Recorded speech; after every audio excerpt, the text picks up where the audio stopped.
Bom, gente, vamos continuar então a aula 10. Nós estamos falando sobre o teólogo contemporâneo Bultmann, ok? Nós estamos falando que ele fez uma proposta inovadora de desmitologizar a proclamação cristã, descobrindo a verdade que está inserida na concepção mítica do universo do Novo Testamento. Vamos ver como é que ele vai abordar esses temas tão importantes, tão caros à nossa fé cristã, ok? Ok.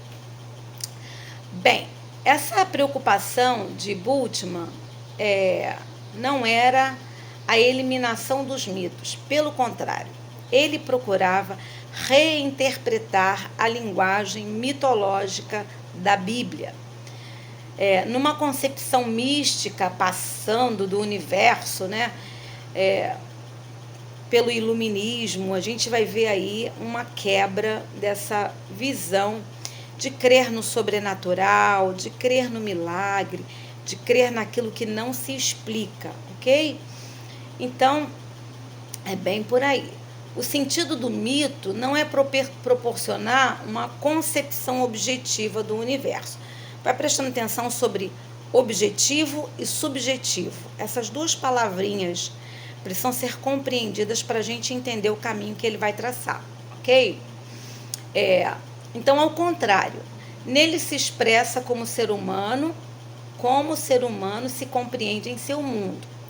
Então, ele vai falar sobre a concepção objetiva e a concepção subjetiva. O mito não pretende ser interpretado cosmologicamente, mas antropologicamente melhor, de um modo existencialista. Então, ele vai pegar aquelas narrativas, né? aqueles episódios do Novo Testamento, vai tratar como um mito e vai tentar desmitologizar. Ele quer pegar aquilo que é objetivo, aquilo que é central, aquilo que é essência, deixando o que ele vai chamar de mito de escanteio, ok? Vamos caminhar mais um bocadinho aqui.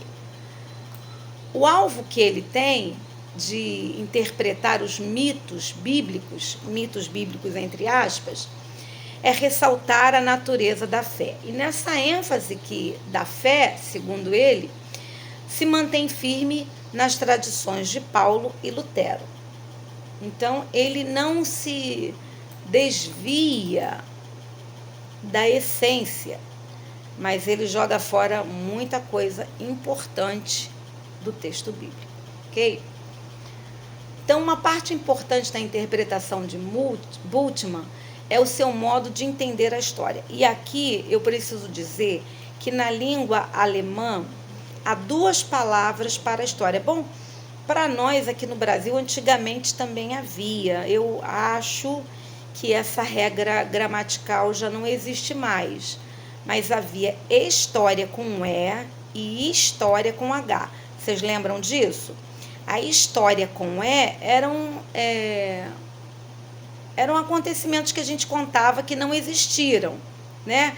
Por exemplo, a história da Bela e a Fera, a história da Chapeuzinho Vermelho, a gente escrevia com E. E a gente deixava história com HI para história do Brasil, história de fatos, de acontecimentos. Então, na língua alemã também existem duas palavras para tratar sobre história, ok? Então, existe a primeira história, que são os fatos que aconteceram. Seria, se ainda vigora na nossa língua, seria a história com HI. Então, fatos que aconteceram. E a segunda história não é igual o nosso, não é a nossa história, que são ilustrações que a gente conta, né? Vamos chamar assim, histórias morais ou histórias. Mas, para eles, o segundo termo de história seriam termos que subentendem o significado ou a relevância de um evento na história. Então, não é o fato em si, o detalhamento do fato, mas o que aquele fato significa. tá? Deu para entender? O que aquele fato significa? Então, seria a essência do fato. Então, tem a história, que é a contação do fato, e a outra história, que é o significado do fato histórico, tá bom? Então, com o uso dessas duas palavras, nós precisamos compreender, dá para distinguir o significado do evento do fato real acontecido, tá bom? Então, segundo essa possibilidade dupla da linguagem alemã, dentro da utilização do Bultmann, ele poderia dizer que Jesus morreu na história, mas a sua real ressurreição se deu na outra história. Se deu só como uma relevância. O que se queria dizer com não um fato real em si, mas o que significa para o cristão, tá? Ou seja, ele não nega a existência do Jesus histórico, fato, como fez uma teologia liberal alemã chegar a negar que Jesus existiu. Ele não nega essa existência, mas nega a realidade dos eventos sobrenaturais que o envolveram, inclusive a ressurreição, tá? Então, a gente vai ver que ele vai tentar construir toda a releitura, é uma palavra também muito utilizada na teologia contemporânea,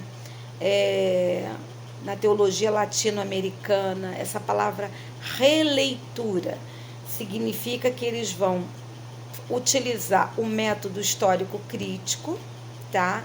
Vão desconstruir o texto e a interpretação do texto como a teologia clássica assimilou, e dali eles vão pegar elementos e gerar uma nova interpretação, tá? Então, eles vão utilizar muito essa palavra releitura, tá bom? No próximo vídeo, esse ficou pequenininho, né? No próximo vídeo, então, agora, vocês compreenderam qual foi o modo como o Bultmann atuou, né? A sua base foi a filosofia existencialista de Heidegger. Ele vai pegar o método histórico crítico e ele vai desconstruir, retirar todo o que ele vai chamar de mito dentro do Novo Testamento. Ele vai desmitologizar tudo aquilo que é sobrenatural, tudo aquilo que não pode ser explicado razoavelmente pela racionalidade ou por uma explicação lógica.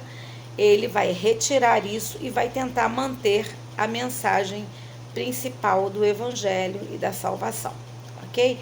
No próximo vídeo, o último vídeo dessa aula, nós vamos ver alguns teóricos, sejam filósofos ou teólogos. Acho que a gente vai pegar pelo menos 2, um de cada, para fazer contraponto a essa teologia contemporânea do Bultmann, ok? O que eles acharam, por quê, qual a crítica que eles fazem a esse teólogo protestante alemão, tá bom? Já eu volto para a gente fechar a aula.